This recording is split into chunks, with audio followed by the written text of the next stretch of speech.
todo e qualquer processo que a gente vai poder chegar aqui e fazer toda e qualquer alegação. Você tem que pegar caso a caso para você visualizar como você vai fazer a melhor defesa usando estratégias.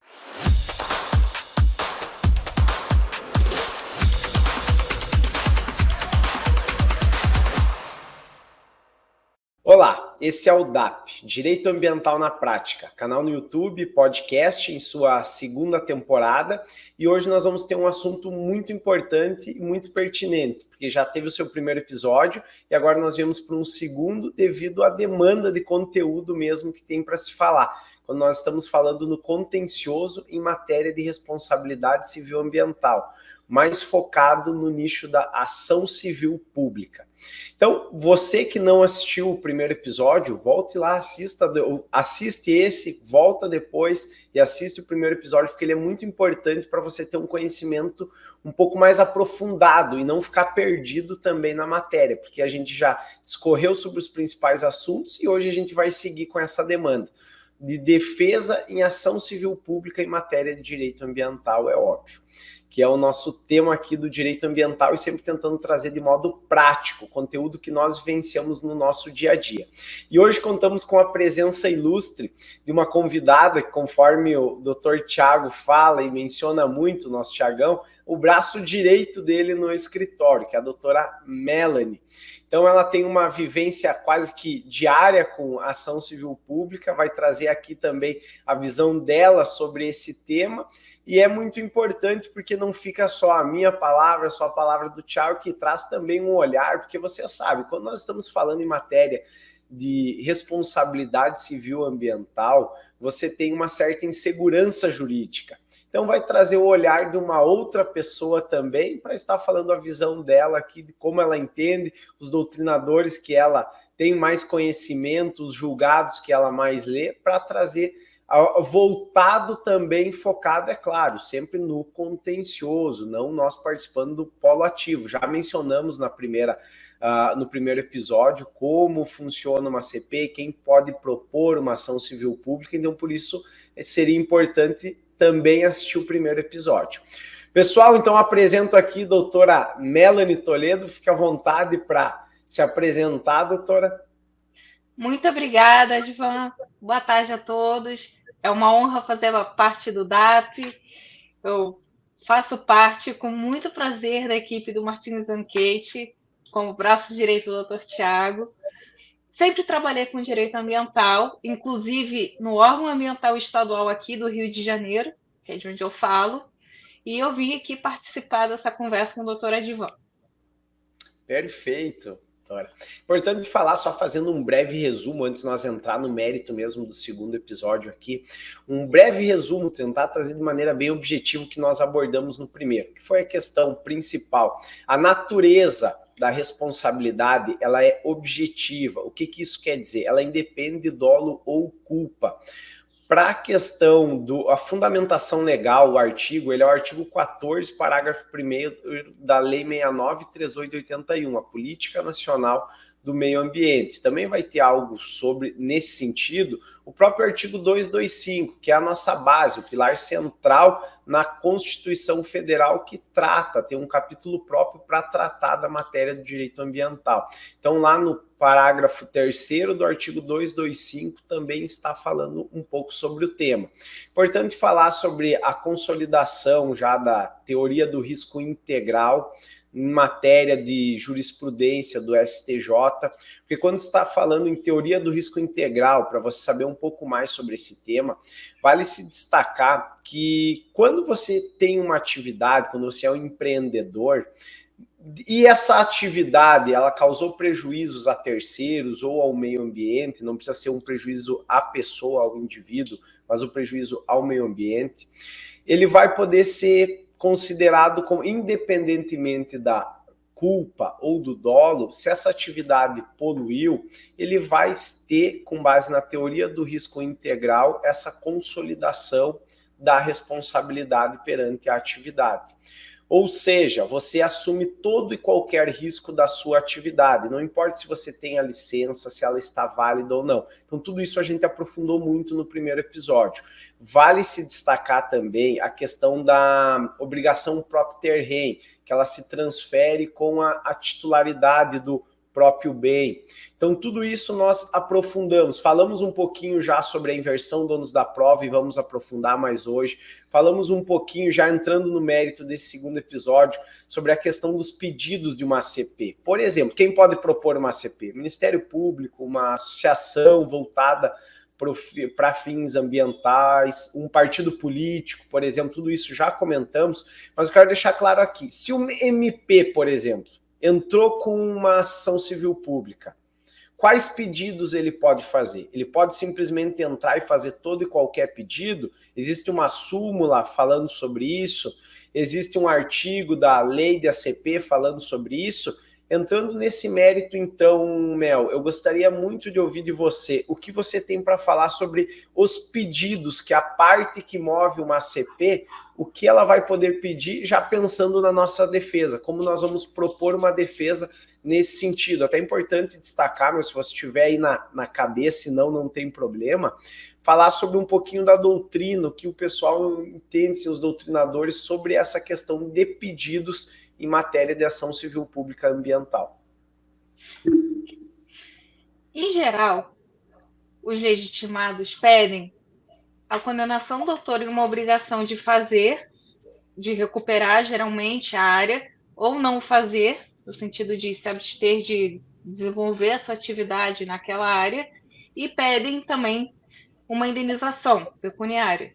Esse tema, como o doutor Edivan, o doutor Tiago já falaram no último episódio, é um pouco controvertido, é a questão da acumulação de pedidos. Por exemplo, o professor Ed Milaré, ele entende, assim como outros doutrinadores, que a indenização pecuniária, esse pedido só será cabível se não houver como recuperar a área, de fato, que seria, na verdade, o principal objetivo, né, da ACP. Perfeito, doutora. Inclusive, o próprio artigo 3º da lei da ACP menciona isso, né? O entendimento mesmo, conforme o Toredes Milaré. Porque a súmula, ela vem ali para consolidar o entendimento, é óbvio, né, do Superior Tribunal de Justiça, a súmula 629. Lá está permitindo a acumulação de pedido, como a doutora Mel muito bem mencionou, de fazer ou não fazer, cumulado com o de indenizar. Só que é diverso do artigo 3º da Lei de Ação Civil Pública, onde lá não permite essa acumulação de pedidos. Então, a súmula, ela vem para consolidar o entendimento, mas ao mesmo tempo, como o Thiago muito bem mencionou, algumas súmulas aqui, elas acabam prejudicando os réus em uma ACP, mas elas não podem ferir direitos e garantias. Então, tudo isso é importante se destacar, porque a súmula é algo que ela permite o MP a legitimar, buscar esse pedido. Só que a acumulação desses pedidos. Só que ela não pode vir a ferir os réus ao mesmo tempo. Então, isso é praticamente um pedido de praxe, já um fundamento que nós trouxemos em nossas defesas, né, Mel? Porque se você parar para analisar, o MP vai pedir N situações, ele vai pedir tudo que é possível, mas nós não podemos aceitar tudo isso. Nós vamos entrar hoje no mérito aqui das provas, quais provas nós vamos alegar, isso é muito importante saber, mas você tem que tomar muito cuidado, porque você não pode simplesmente aceitar que o pedido, a acumulação dos pedidos, ela é passível e você comer com farofa. Aqui, desculpa a expressão, mas você aceitar isso e acabar prejudicando o seu cliente. Então você vai ter que ter muito cuidado como você vai abordar essa fundamentação para você, sim, fazer o juiz ter esse olhar que você não pode simplesmente aceitar todos os pedidos que o MP faça, assim, fundamentar, óbvio, tecnicamente falando aqui, tanto com fundamento doutrinário quanto fundamento, é claro, da própria legislação. Trazer algo legalista aqui, como nós sempre vamos falar, vamos buscar ser legalistas aqui. Então, nós vamos ter que também fundamentar com dispositivos da própria legislação. Acho que isso é muito importante para o pessoal que nos acompanha saber, né, doutora? Que nós vamos ter que começar o jogo perdendo, mas fazer a virada aqui. Como nós vamos fazer essa virada? É trazendo tudo que nós conseguirmos aqui, porque uma ACP, voltamos a falar, não é brincadeira, ela vai mesmo trazer uma fundamentação muito ampla, muito vasta pelo polo ativo, e nós vamos ter que trazer provas aqui e também se basear na jurisprudência se nós conseguirmos, né? Então isso é muito importante. Acho que isso tem que ficar claro para o pessoal. Com certeza. Outro ponto importante também, Edivan, é que geralmente quando o Ministério Público e outros legitimados também, mas especialmente o Ministério Público pede essa indenização pecuniária, muitas vezes eles pedem a decretação de indisponibilidade do bem, ainda mais se tratar de imóvel rural. Às vezes, inclusive, em sede liminar, o que é também um absurdo. Exato. E a questão pecuniária, se você pegar lá atrás e parar para analisar a questão da tríplice responsabilidade em matéria ambiental, essa questão pecuniária, ela deveria ficar para a esfera administrativa, né? Essa responsabilidade. Então, isso que é importante falar, assim como a esfera penal, a esfera criminal vai ter como objetivo a punição do infrator, do suposto réu, né? Então, isso tem que ter esse olhar, esse cuidado para não acabar prejudicando o réu em uma ACP, a ponto de ele ter que pagar toda e qualquer obrigação solicitada pelo polo ativo. Então, isso é muito importante falar. Entrando para um ponto 2 aqui da nossa conversa, doutora, eu quero só destacar que nós vamos vamos ter um episódio, até porque o doutor Thiago vai querer com certeza participar, onde nós vamos falar sobre o TAC. Mas eu gostaria de te ouvir um pouco, brevemente, para você comentar para o pessoal se é possível firmar um TAC ainda em sede de ACP, quando a ACP já foi proposta, quando ela o MP ou uma associação entrou, já ajuizou essa ACP, como poderíamos falar aqui brevemente desse ponto, para nós não prejudicar o Thiago e não deixar ele sem fala também, para nós conseguir, né, fazer, porque é um assunto que se nós entrar e discutir o TAC, possibilidades, quando deve ser feito, cuidar, porque às vezes o pessoal até pensa, é muito bom, vai resolver todo e qualquer problema para o cliente, e às vezes acaba assinando um TAC que é impossível até mesmo de cumprir. E já vimos isso, clientes que chegaram até nós, que firmaram TACs que eram impossível de serem cumpridos. Então tem que ter esse cuidado, e por isso que é objeto para um podcast na íntegra aqui. Com certeza, doutor. O TAC, como nossos colegas devem saber, o termo de ajustamento de conduta, ele pode ser proposto em qualquer momento do processo, inclusive no âmbito do inquérito civil, quando ainda não há processo. Em qualquer momento da CP ele pode ser interposto. Vou falar muito resumidamente, para não roubar a fala do doutor Thiago. É um documento, um acordo celebrado entre as partes, que pressupõe pelo menos uma ou mais obrigações de fazer ou de não fazer, e com uma multa combinatória correspondente no caso de descumprimento. O que ocorre, na maioria das vezes, é que a parte autora da ação civil pública impõe, como você mesmo falou, os termos dela, que geralmente são termos bem severos, são termos bem pesados, e o réu, às vezes, num desespero de se livrar daquela ação civil pública, acaba aceitando e firmando esse acordo que é muito mais prejudicial.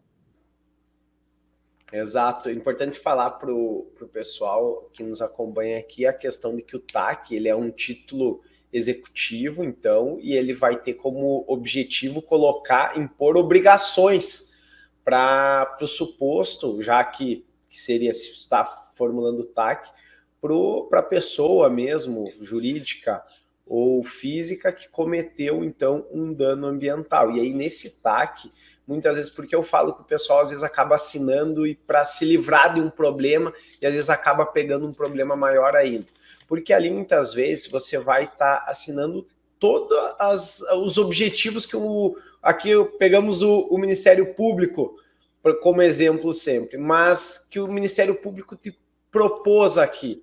No caso, você pegou a promotoria aqui e um promotor de justiça estadual, por exemplo, foi lá, conversou com você e te colocou na parede, assina, que é a melhor questão aqui para você é você estar assinando, você vai estar se livrando de uma ação civil pública, que na verdade não vai ser extinta, ela vai ser suspensa na hora que você firmar o TAC, mas aí o promotor te colocou na parede, você não tinha nem advogado, talvez, e acabou assinando. E acabou assinando algo que você nem vai conseguir cumprir. Você vai ter que, às vezes, recuperar uma área e você não vai gastar mais ainda por isso. Então, tem que ter esse cuidado. Você deve sempre falar isso, informar, principalmente aqui destacar para os advogados que nos acompanham.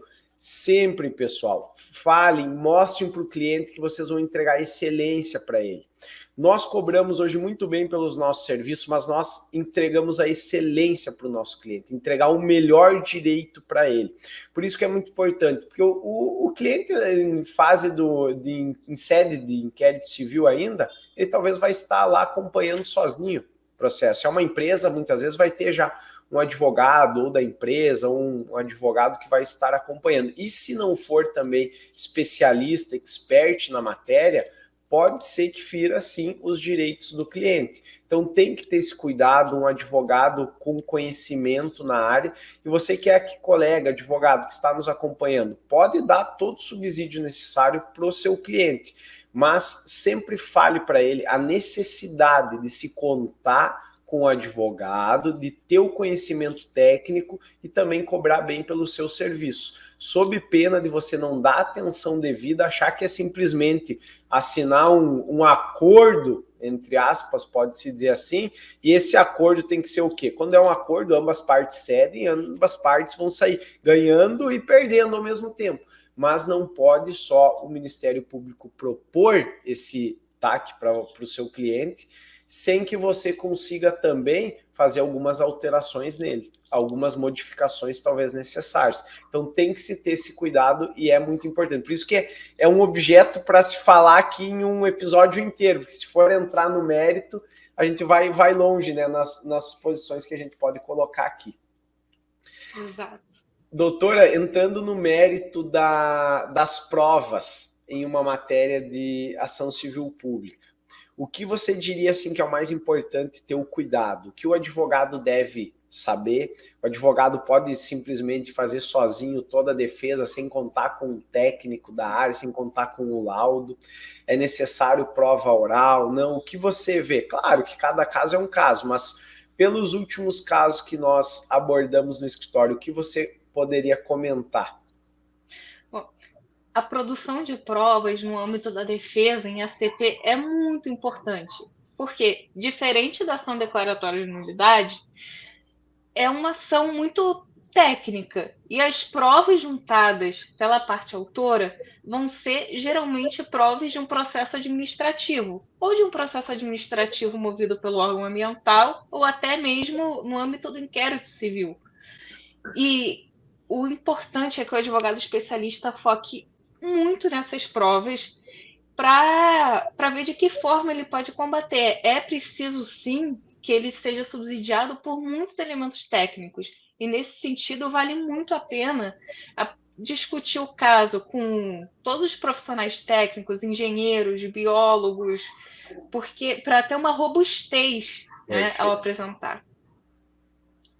Exatamente, doutora. Eu até separei alguns pontos importantes que até inclusive nós mencionamos. E é importante trazer aqui já também para os colegas que nos acompanham, que sigam as redes sociais do DAP, Direito Ambiental na Prática, e da própria Escola de Direito Ambiental, que é a EDA.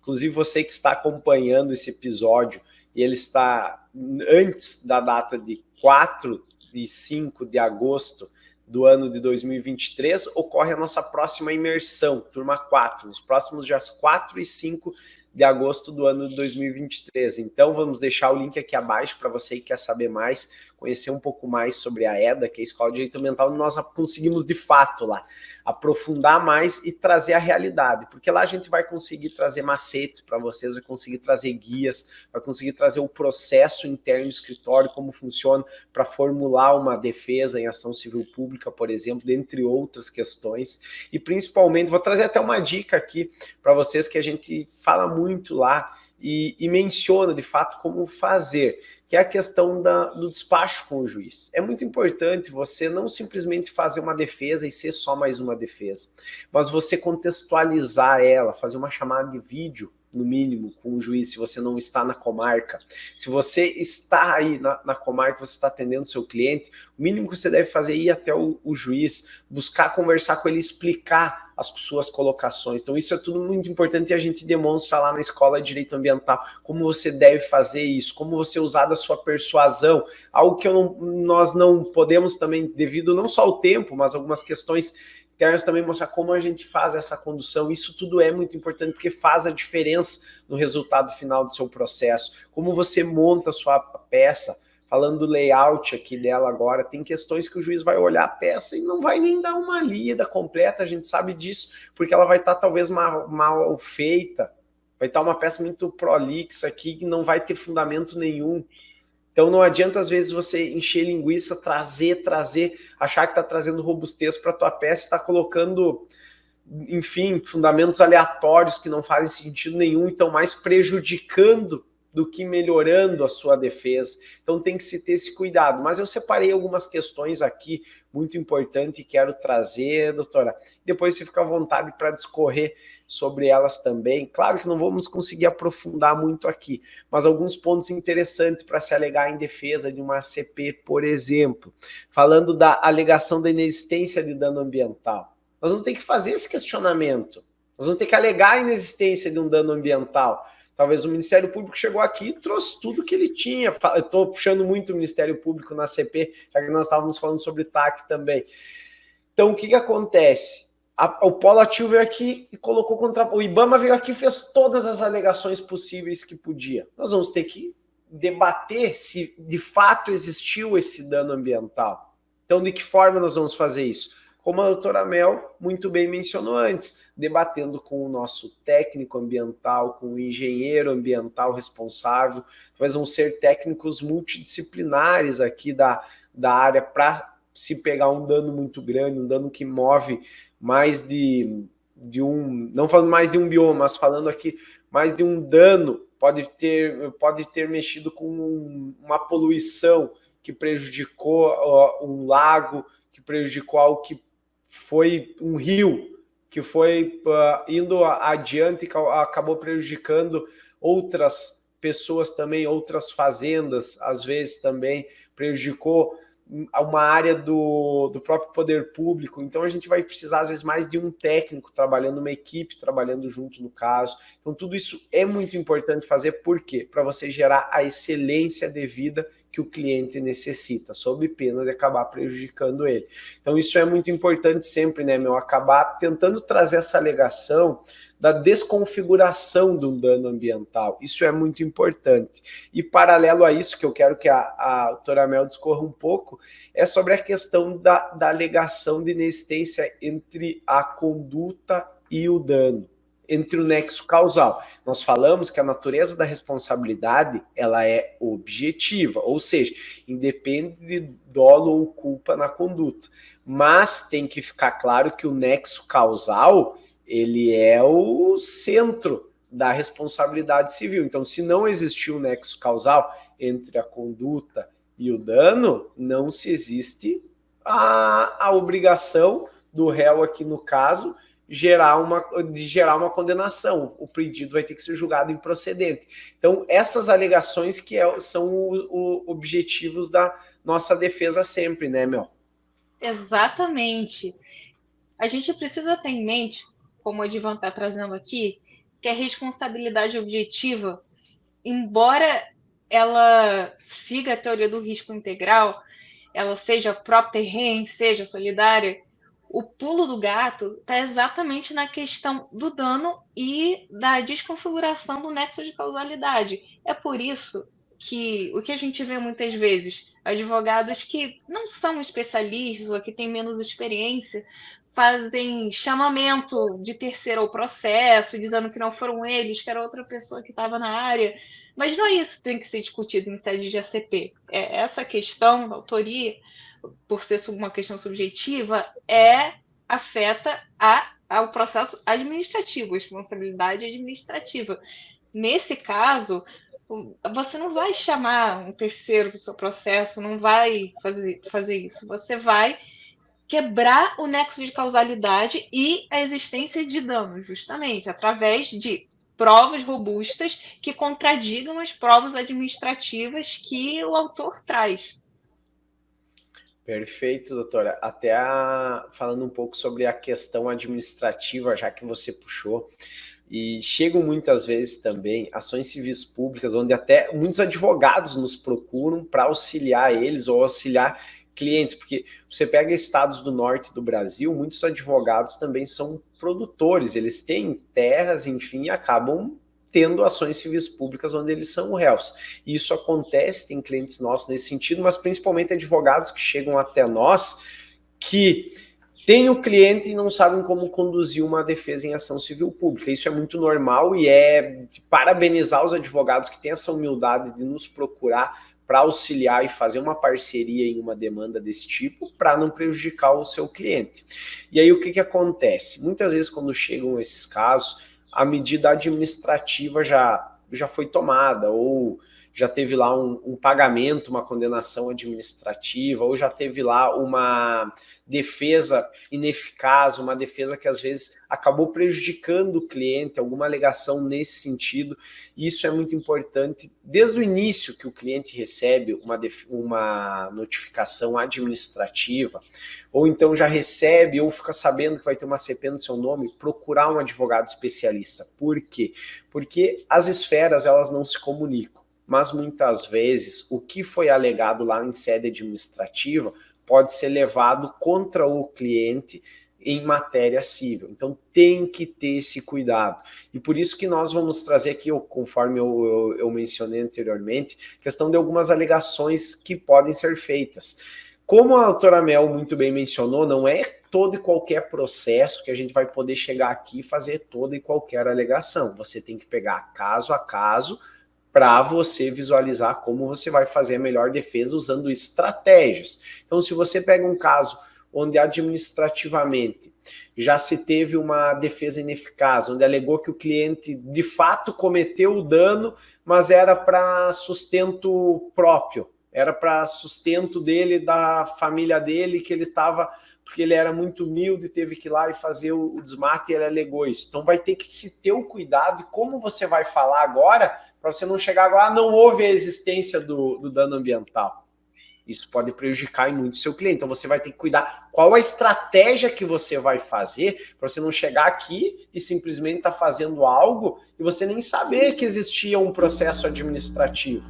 Você tem que ter esse cuidado com o seu cliente também. Você pega um caso e você vai ter que cuidar dele da melhor maneira possível. Então tem que se ter, eu estou fazendo uma civil pública, daqui a pouco o cliente já tem lá uma transação penal, por exemplo, em um processo, algo nesse sentido. Nós vamos ter que cuidar o que foi falado para não prejudicar o seu cliente, apesar das esferas não se comunicarem. Isso é muito importante falar. Então, algumas outras alegações importantes aqui para se fazer. Mel, eu vou falando, você é o primeiro episódio que você está gravando aqui comigo, eu vou falando e não tenho freio às vezes. Então, qualquer coisa, você levanta a mão, ou você que é a convidada, para você estar falando mais, na verdade, né? Mas como é um tema que eu gosto muito aqui, eu sigo. Não sei se você quer fazer alguma consideração nessa fala, fica à vontade, Mel. Não, tá perfeito, Edivão, que você tá falando exatamente o que eu teria falado agora. Perfeito. Então, seguindo aqui, algumas outras questões que eu trouxe, que a Mel fica muito à vontade para discordar. Tenho certeza que se o Thiago estivesse aqui gravando conosco também, ele pode ser que discordaria em algumas questões, cada um tem a sua forma de ver a matéria. Claro que hoje nós já estamos praticamente alinhados, falo isso muito com o Thiago, principalmente pela questão do alinhamento. Eu com a Mel aqui, a questão de que a Mel tem falado muito mais com o Thiago sempre, pela questão do setor, né? Mas o alinhamento é meio padrão no escritório. Então você vai ter que ter os cuidados peculiares, e eu, quando pego para se fazer, então, uma defesa, vou ter alguns requisitos sempre, tudo que é possível se alegar. Então, dentre alguns objetivos aqui, eu vou trazer mais algumas fundamentações que é importante sempre se destacar. A questão de alegar a culpa concorrente ou exclusiva do autor da ação, você ter esse olhar, opa, peraí, foi um incêndio na fazenda do meu cliente, mas esse dano, quem cometeu não foi ele. Ele tem até, às vezes, tem um boletim de ocorrência, a maioria dos clientes não tem um boletim de ocorrência. Se tivesse, ótimo. Aí vai, às vezes, já descaracterizar, não, mas é uma boa prova para descaracterizar, então, a responsabilidade do nosso cliente. Já quebraria ali a questão do nexo, porque a conduta não veio do cliente. Então, tem muitas questões que você vai poder olhar. É claro, a doutora Mel muito bem falou, eu não falei lá no início nós falamos no episódio 1 sobre a questão da responsabilidade solidária. Então, quando existe uma poluição, por exemplo, de empresas, essa responsabilidade pode ser solidária. Então, tem que se ter esse cuidado. Mas você vai fazer o quê? Você está defendendo a parte, então você vai alegar todos os fundamentos possíveis, trazer todas as provas possíveis para beneficiar a parte que você defende. Então você vai o quê? Muitas vezes talvez trazer uma culpa concorrente, extinguir ao máximo a responsabilidade, buscar evitar, mitigar qualquer risco que o seu cliente possa vir a ter, e você vai fazer o quê? Vai alegar a informação, trazer aqui, claro, novamente falando, doutrina, jurisprudência e principalmente provas nesse sentido, de que não foi o seu cliente que cometeu o dano. Ele é ilegítimo para estar ali no polo passivo da demanda. Isso acho que é muito importante frisar, né, Mel? Com certeza, sim. Outro ponto também muito importante, Edivan, é um ponto em comum, de certa forma, que se tem com a ação declaratória de nulidade, apesar de serem ações distintas, é a questão das provas trazidas pelo autor. Nesse exemplo que a gente está falando, por exemplo, pelo Ministério Público, ele vai juntar as provas, não sei, da Secretaria de Meio Ambiente daquele estado, e a legalidade daquelas provas, embora não seja o foco cerne da ACP, ela também vem a calhar nesse momento, porque muitas vezes são feitas as provas, digamos assim, em que o Ministério Público se baseia, são imagens sem georreferenciamento. Perfeito. São uma fiscalização feita, por exemplo, a gente está com um caso parecido desse até no escritório, uma fiscalização feita em 2020, mencionando um suposto dano em 2011. Ou seja, não, como assim agora você está me pedindo isso? Você está falando agora? Eles ainda pedem cautelarmente antecipação da tutela, mas como assim urgência? Que urgência? Você fez uma fiscalização em 2020, alegando que teve um dano lá atrás, em 2011. Isso não é assim. Então, além de você mesmo trazer argumentos técnicos e robustos, é preciso você ter esse olhar crítico para as provas do legitimado que está trazendo, que muitas vezes realmente, como a administração pública muitas vezes está sobrecarregada, tem muitos processos para fazer, eles deixam passar coisas, coordenadas que não batem, ou eles falam de uma área e apresentam um laudo que tratam de outra, não tem às vezes nenhuma conexão. Perfeito, doutora. É muito importante falar isso, porque traz até o próximo item aqui que eu separei para falar, que é a questão da imprescritibilidade em matéria de responsabilidade civil. Então, porque se existe hoje o tema 999 do STF, de repercussão geral, sobre imprescritibilidade em matéria de responsabilidade civil ambiental, quando existe um dano, ele é imprescritível. Então, a gente não vai alegar nunca isso. Nós vamos ficar vedados para isso. Não é sempre assim. Nós vamos tentar trazer aqui alegações, tentar trazer, até visando mudar esse panorama. Então, a gente vai sempre buscar a melhor fundamentação e trazer, buscando colocar o juiz contra a parede. E aí, você vai simplesmente protocolar uma defesa, protocolar uma manifestação? Não, você vai precisar despachar junto. E é isso que nós conseguimos, de uma maneira mais clara, de uma maneira mais ampla e tirando dúvidas dos colegas, fazer na EDA, que é a Escola de Direito Ambiental. Nós conseguimos informar como você vai conduzir essa assertividade, para você não ter erro, para você buscar de modo convencimento, persuadir o juiz de modo que ele veja que, de fato, a matéria é imprescritível, mas talvez você trouxe uma alegação aqui que não tem fundamento hoje o ingresso de uma ação civil pública nesse sentido. Então, isso é muito importante saber. Alegações, conforme eu já falei anteriormente, talvez o teu cliente, você tem que fazer um pedido de legitimidade passiva aqui. Então, como você vai fazer isso? Simplesmente alegando? Não, talvez você vai ter que buscar o despacho com gestão. Isso é uma informação muito importante e que muda o jogo. Só que aí você cobrou um valor irrisório do teu cliente. Não estou dizendo aqui para os clientes que nos escutam, está buscando cobrar muito, indicar advogados para cobrar. Não, é cobrar o valor de acordo com o trabalho que vai ser feito. Você vai colocar lá no contrato de honorários um valor que você vai buscar despachar com o juiz.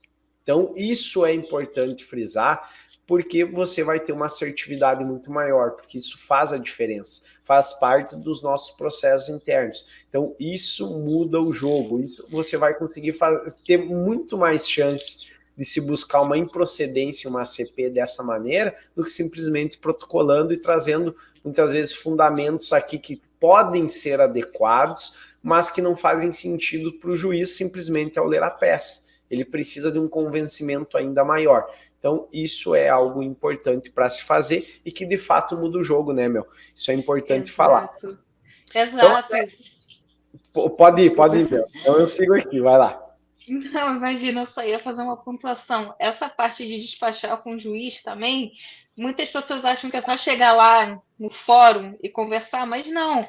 Muitas vezes o STJ, por exemplo, tem um posicionamento um pouco pesado em matéria de direito ambiental, mas às vezes aquele tribunal daquele estado, ou de repente aquele juiz daquela vara tem um posicionamento específico e vale muito a pena você fazer essa pesquisa antes e falar para ele, olha, é isso aqui que a gente está alegando. Ele já vai ler a sua peça com outros olhos. Se você trouxer o que ele mesmo já disse em outro caso, algo que não é que contraria o STJ, mas um olhar um pouco diferente. Exato.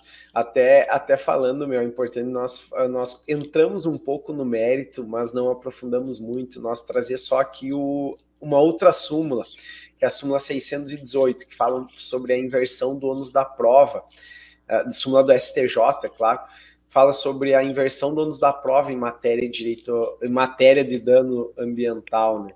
E aí, quando você traz isso, você joga toda obrigação para o réu em uma ACP. Mas isso é cabível em todo e qualquer demanda, em todo e qualquer processo. Aí nós voltamos lá para o nosso início do podcast, onde nós falamos sobre os pedidos possíveis em uma ACP.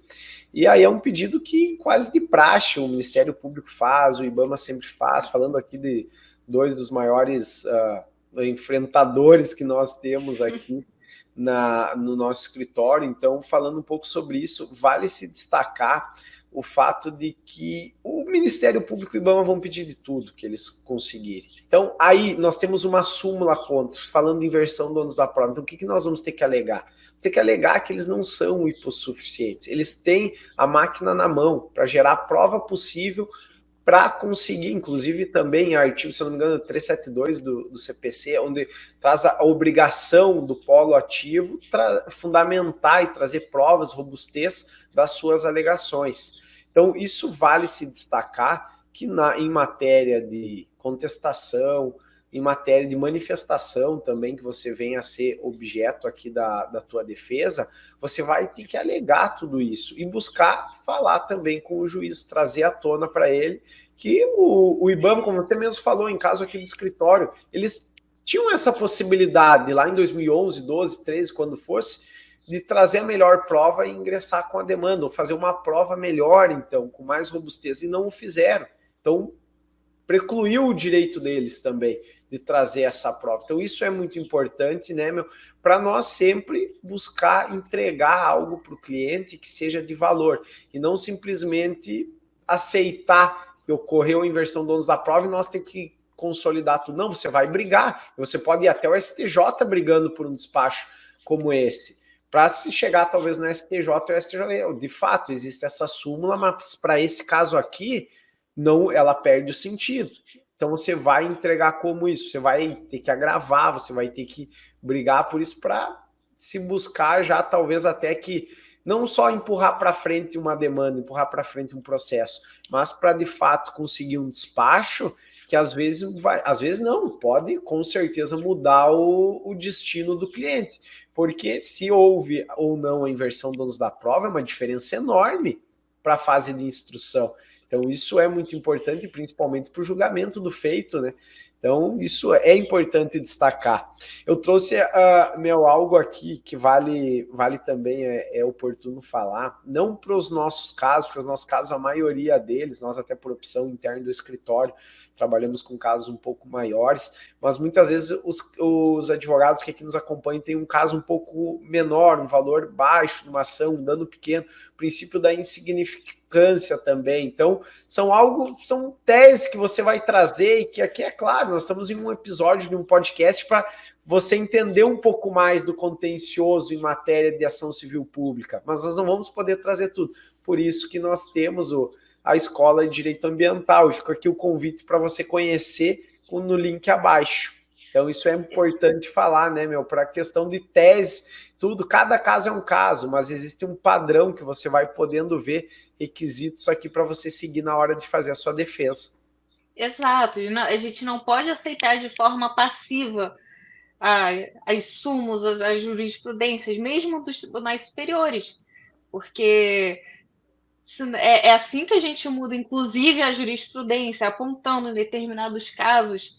E o que tem que ficar muito claro, Divan, é que uma boa contestação, uma contestação muito robusta, é o que vai dar o tom, como o Tiago vai falar no próximo episódio, da celebração do TAC. Se você tiver uma boa contestação, você vai ter muito mais poder de negociação em um momento posterior para celebrar esse TAC. Você não vai só aceitar de forma passiva as obrigações que o autor está impondo a você.